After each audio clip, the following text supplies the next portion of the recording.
ഇവരിന്ന് തുടങ്ങാം. പ്രകടനം മന്ത്രി എത്ര വൈകാരികം എന്ന് പറയുന്നത് അവിടെ പറയുന്ന ഈ ദുരന്ത ബാധിതരോടാണല്ലോ ഈ വൈകാരിക ബന്ധമുള്ളത്. അപ്പോൾ ആ വൈകാരിക ബന്ധം എന്ന് പറയുമ്പോൾ ആ വീട്, ആ നിൽക്കുന്ന വീട്ടിലെ ആളോടും ആ വൈകാരിക ബന്ധമാണല്ലോ. അപ്പോൾ സ്വാഭാവികമായി ആദ്യം ചെയ്യേണ്ടത് ആ വീട് കൊടുത്ത ആ താക്കോൽ കൊടുത്ത ആളോട് എന്താണ് കുഴപ്പമെന്ന് ചോദിക്കുകയാണ്. ഉടനെ മാധ്യമങ്ങളിലെ വാർത്ത കണ്ട് അല്ലെങ്കിൽ സമൂഹ മാധ്യമങ്ങളിൽ വരുന്ന ഫോട്ടോകൾ കണ്ട് അതിന് മറുപടി പറയുകയല്ല. അവിടെയുള്ള ഈ നഷ്ടപ്പെട്ടവരോടാണ് മന്ത്രി ഈ സംസാരിച്ചുകൊണ്ടിരിക്കുന്ന ആളാണ് സ്മൃതി പരുത്തിക്കാട്. മന്ത്രി ഓടി വരികയും ചെയ്തിരിക്കുന്നത്.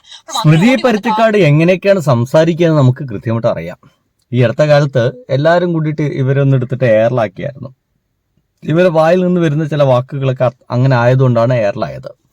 ഇപ്പൊ പറയുന്നത് മന്ത്രി കെ രാജൻ പോയിട്ട് അത് മായ്ക്കാൻ പാടില്ലായിരുന്നു എന്നാണ്. എന്ത് മായ്ക്കാൻ പാടില്ലായിരുന്നു? വിള്ളലാണെന്നും പറഞ്ഞ് ചാനൽ മുഴുവൻ പ്രദർശിപ്പിച്ചിരുന്നത് ഒരു വരയായിരുന്നു.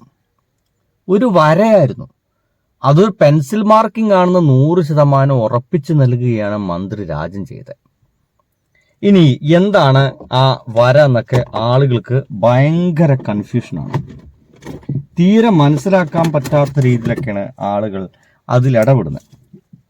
അവർക്ക് വേണ്ടി മാത്രമായിട്ട് വേണമെങ്കിൽ ഒരു ഡെമോ എന്ന രീതിയിലൊക്കെ കാണിച്ചു തരാമെന്ന് വിചാരിക്കുന്നു. അല്ലെങ്കിൽ ശരിയാവില്ല. ആളുകൾക്ക് ഇപ്പോഴും വളരെ കൺഫ്യൂഷനാണ്. ഈ വര വന്നത് എങ്ങനെ എന്നുള്ളതാണ്. സിമ്പിളായിട്ട് പറഞ്ഞു കഴിഞ്ഞാൽ ഇതിന് മേലെ ചോർച്ചയുണ്ട് എന്ന് വെച്ച് കഴിഞ്ഞാൽ ഇതാ ഈ ഒരു ഭാഗമാണ്, ഈ വട്ടമിട്ട ഭാഗമാണ് ചോർച്ചയെങ്കിൽ അത് കൃത്യമായിട്ട് മനസ്സിലാക്കാൻ വേണ്ടിയിട്ട് ആ ഒരു ചോർച്ച ഉള്ളതിൻ്റെ 2 സൈഡിലായിട്ട് ഗംഭീരമായിട്ട് 2 വരയിട്ടു. ഇതും ഊരാളുങ്കൽ സൊസൈറ്റിയുടെ ആളുകൾ തന്നെയാണ് വരയിട്ടത്. ഈ വരയ്ക്ക് നടുക്കാണ് ആ ഒരു ചെറിയ കിനിവ്, വെള്ളത്തിന്റെ കിനിവുള്ളതെന്ന് മനസ്സിലാക്കാൻ വേണ്ടി വരയിട്ടതാണ്. ആ വരയാണ് വിള്ളൽ എന്ന രീതിയിലായിരുന്നു പ്രചരിപ്പിച്ചത്. എന്ത് ചെയ്യും? അത് OJ ജനീഷുമാരൊക്കെ വന്നിട്ടാണ് പ്രചരിപ്പിച്ചു. ഒരു നാണുമാനില്ലാതെ ആ കോൺഗ്രസ്സുകാരൻ വന്നിട്ട് അവർക്ക് വീട് പണിയുടെ ഒരു കല്ല് പോലും നേരം പോലെ സംരക്ഷിക്കാൻ കഴിഞ്ഞിട്ടില്ല എന്നിട്ടാണ് പറയുന്നത്. ഇത് കൃത്യമായിട്ടും നമ്മുടെ ഇദ്ദേഹം പറയുന്നുണ്ട്, അരുൺകുമാർ പറയുന്നുണ്ട്. ഈ വിഷയത്തിൽ വാഗ്ദാനം നേടുന്നോ എന്ന ചോദ്യത്തോട് ഞാൻ യോജിക്കുന്നില്ല. കാരണം ഇതൊരു വാഗ്ദാനമേ ആയിരുന്നില്ല എന്നുള്ളതാണ്. ഇത് നിയമപരമായ നടപടിക്രമങ്ങളിലൂടെ സർക്കാർ പൊതുജന സമക്ഷം വെച്ചൊരു പ്രോജക്റ്റ് ആയിരുന്നു. ആ പ്രോജക്റ്റ് ഫൈനലൈസ് ചെയ്യുന്നതുമായി ബന്ധപ്പെട്ട ദിവസത്തിലെ ചില വ്യത്യാസങ്ങൾ മാത്രമാണ് ചർച്ചയിലുള്ളതെന്നാണ് ഞാൻ മനസ്സിലാക്കുന്നത്. എന്നാൽ അതിന്മേലുണ്ടാക്കുന്ന ചർച്ചകൾ എങ്ങനെയാണ് ഇനി ഭാവി കേരളത്തിലെ ഇത്തരം ദുരന്ത നിവാരണ പദ്ധതികളെ ബാധിക്കുക എന്നതിൽ എനിക്കേറെ ആശങ്കയുണ്ട്. ഇതിന് 2 സൈഡും നമുക്ക് പറയാം. പക്ഷേ ഇതിലുണ്ടാവുന്ന വിവാദങ്ങൾ, നാളെ കേരളത്തിലൊരു ദുരന്തമുണ്ടായാൽ ഈ ദുരന്ത നിവാരണത്തിനു വേണ്ടി സർക്കാർ ഏതെങ്കിലും വ്യക്തികളോട് പണം ചോദിച്ചാൽ എന്താണ് പൊതുജനങ്ങൾക്കുണ്ടാവാൻ പോകുന്ന ഇംപ്രഷൻ? ഈ വിവാദം ഉണ്ടാക്കി വയ്ക്കുന്ന ബാക്കിപത്രം എന്താണ് എന്നുള്ളത് വളരെ പ്രധാനപ്പെട്ട കാര്യമാണ്. അത് ആലോചിച്ചുകൊണ്ട് വേണം ഉത്തരവാദിത്വത്തോടുകൂടി ഈ കാര്യങ്ങൾ മുന്നോട്ട് പോകാൻ. നോക്കൂ, കാരണം ഇനി അങ്ങോട്ട് ഉണ്ടാക്കുമ്പോൾ ഇങ്ങനെയൊക്കെ പ്രശ്നങ്ങളെല്ലാം ഉണ്ടാവുക. കാരണം യാഥാർത്ഥ്യങ്ങൾ എല്ലാവർക്കും അറിയാം. കൃത്യമായിട്ട് അവിടെ വർക്ക് നടക്കുന്ന എല്ലാവർക്കും അറിയാം. എന്നിട്ട് നുണകൾ മാത്രം പ്രചരിപ്പിക്കുക. നുണാസിന്റെ പിൻഗാമികളായിട്ട് അബിൻ വർക്കിയെ പോലെ ആളുകൾ, ജനീഷിനെ പോലെ ആളുകളൊക്കെ പ്രവർത്തിക്കുക എന്ന് പറയുന്നത് എന്തൊരു നാറിയ കളിയെന്ന് ആലോചിക്കേ. നാണം കെട്ട നാറിയ ചെറ്റ കളിയാണ് അവിടെ നടത്തിക്കൊണ്ടിരിക്കുന്നത്. യാഥാർത്ഥ്യങ്ങളെല്ലാം അറിയാമായിരുന്നിട്ടും എനിക്ക് മനസ്സിലാത്തത് എന്ത് ഉളുപ്പ് കെട്ട വർഗം എന്നാണ് ഞാൻ ചോദിക്കാൻ പോകുന്നത്. കാരണം ഇവർക്ക് അറിയാം ഇവര് വീട് വെച്ച് കൊടുത്തിട്ടില്ല. എന്നിട്ടാണ് ഇത് കൃത്യമായിട്ടും റെക്ടിഫൈ ചെയ്തു പോകുന്നൊരു കേസാണെന്ന് അറിയാമായിരുന്നിട്ടും ഇതൊരു രാഷ്ട്രീയപരമായിട്ടൊരു വലിയ പ്രശ്നമാക്കുന്നത്. അത് മാധ്യമങ്ങളൊക്കെ കൂട്ടി വന്നിട്ട് ഇത് മുഴുവൻ ചോർച്ചയാണ്, മൊത്തം ഇടിഞ്ഞു പൊളിഞ്ഞു വീഴാൻ പോവുകയാണ് എന്ന രീതിയിലൊക്കെ പ്രചരിപ്പിക്കുന്നത് എന്തൊരു വൃത്തികേട് എന്നുള്ളതാണ്. എന്തായാലും ഇദ്ദേഹത്തെ കേൾക്കാം. 78 ദുരന്തബാധിതരായിട്ടുള്ള മനുഷ്യരുണ്ട്. അവരിൽ എത്ര പേർ ഈ ആശങ്ക പ്രകടിപ്പിച്ച് നമ്മുടെ ക്യാമറയ്ക്ക് മുന്നിൽ വന്നിട്ടുണ്ട്? നമ്മൾ പലരെയും പോയി കണ്ടു. ഞാൻ തന്നെ നേരിട്ട് ഈ സൈറ്റിൽ പോയതാ. സൈറ്റിൽ പോയ സമയത്ത് അന്ന് എല്ലാവരും 100% ആളുകളും ഈ വീടിന്റെ കാര്യത്തിൽ ഒരു ബുദ്ധിമുട്ടും പറഞ്ഞിട്ടില്ല.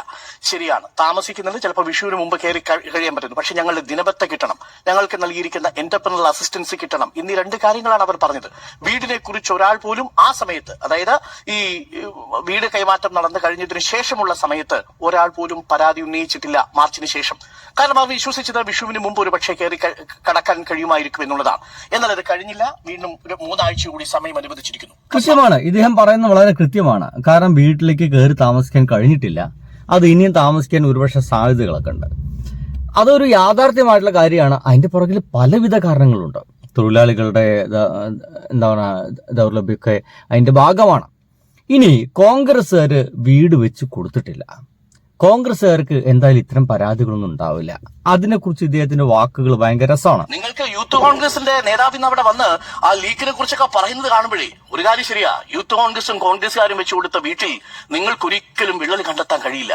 നിങ്ങൾക്കൊരിക്കലും അവിടെ ക്രാക്ക് കണ്ടെത്താൻ കഴിയില്ല. നിങ്ങൾക്കൊരിക്കലും ഈ കോൺഗ്രസുകാരുടെ വീട്ടിൽ ഈ രീതിയിലുള്ള പോണ്ടിംഗ് ടെസ്റ്റ് നടത്തിയതിൽ അവശിഷ്ടവും കാണാൻ കഴിയില്ല.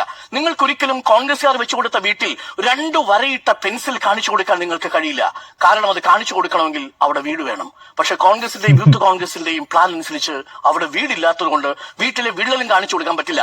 എന്നിട്ട് വീട് വെക്കാൻ കഴിയാത്ത മനുഷ്യരാണ്, ഭൂമി ഏറ്റെടുത്ത് ഒരു കല്ലിന് മേൽ ഒരു കല്ലെടുത്ത് വെക്കാൻ പറ്റാത്ത മനുഷ്യരാണ് ഇവിടെ പോണ്ടിംഗ് ടെസ്റ്റ് നടത്തി കൃത്യമായ പരിശോധനാ ഫലത്തിലൂടെ കിഫ്കോണിന്റെ പരിശോധനയിലൂടെ ഒടുവിൽ 5 വർഷത്തെ ഡിഫക്റ്റ് ലയബിലിറ്റി ഉത്തരവാദിത്വം ഏറ്റെടുത്ത് ഇന്ത്യയിലെ തന്നെ ഏറ്റവും മാതൃകാപരമായ ടൗൺഷിപ്പ് പദ്ധതി കൈമാറാൻ വേണ്ടി വരുമ്പോ അതിന് മുന്നിൽ നിന്നുകൊണ്ട് വലിയ വിമർശനങ്ങൾ ഉന്നയിക്കുന്നത് ഇത് കാണുമ്പോൾ ശരിക്കും പറഞ്ഞാൽ അല്പമെങ്കിലും ഉളുപ്പ് വേണമെന്ന് നമുക്ക് പറയാനുള്ളൂ.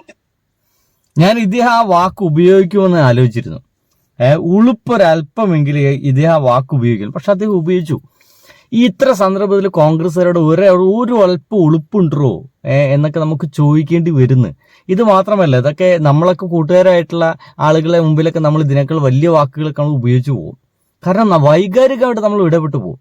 ഇതിന്റെ ഭാഗമായിട്ട് വേണമെങ്കിൽ ഏതെങ്കിലും ഒരു തലതിരിഞ്ഞ് ഏതെങ്കിലും ഒരു കോൺഗ്രസ്സുകാരനോ മറ്റോ ഒരു കേസുമായിട്ട് പോയി കഴിഞ്ഞാൽ നിൽക്കാവുന്നുള്ള ആ പണി മുഴുവൻ ആ പാവങ്ങൾക്ക് വീട് കിട്ടാൻ ഇനിയും താമസിക്കും.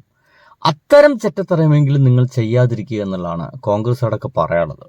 ഭയങ്കര മോശമായിരിക്കും, ഭയങ്കര ബോറായിരിക്കും എന്നുള്ളതാണ് അതിന്റെ ഏറ്റവും വലിയ യാഥാർത്ഥ്യം കേട്ടോ.